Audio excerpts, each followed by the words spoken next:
तर ख्रिसमसच्या पूर्वसंध्येला मुंबईत आता अत्यंत उत्साहाचं वातावरण आहे। माउंट मेरी चर्च येथे नागरिकांची मोठी गर्दी झाली आहे। विशेष म्हणजे फक्त ख्रिश्चन किंवा कॅथलिक धर्मीय नसून इतर धर्मियांचे नागरिक देखील मोठ्या संख्येने इथं गर्दी करतात। तसेच आकर्षक रोषणाई केलेली आहे ते सर्वांचं लक्ष वेधून घेते।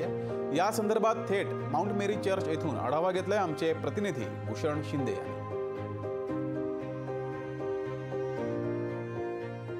यीशु मसीह हमारे लिए आज के दिन जन्म लिया और हम उस खुशी के लिए क्रिसमस मना रहे हैं। माहोल एकदम छान आहे आणि इथे सर्व जाती पंथातले म्हणजे सर्व धर्मीय लोक इथे आलेले आहेत। ते बघून फक्त कॅथलिकच नाही आहे की सर्वजण इथे आलेले आहेत आणि हा एक चांगला सण आहे सगळ्यांसाठी सगळ्यांसाठी। तर तो सेलिब्रेट आम्ही करण्यासाठी इथे आलेलो आहे। फक्त ख्रिश्चन धर्मीय नाही सर्व धर्मीय इकडे येत आहेत। हो सगळे धर्मीय येतात इथे। एकत्र आपल्याला पाहायला मिळत आहे। हो एकत्र पाहायला मिळत। तुम्ही काय सांगाल ताई?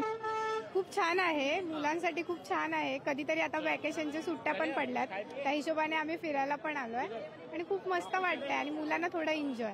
खूप गर्दी आहे, कशा प्रकारे माहोल इकडे पाहायला मिळतोय? हो गर्दी तर आहेच पण ठीक आहे, एन्जॉय करायला थोडंसं कधीतरी असं आलेलं बरं वाटतं। खूप मस्त वाटते।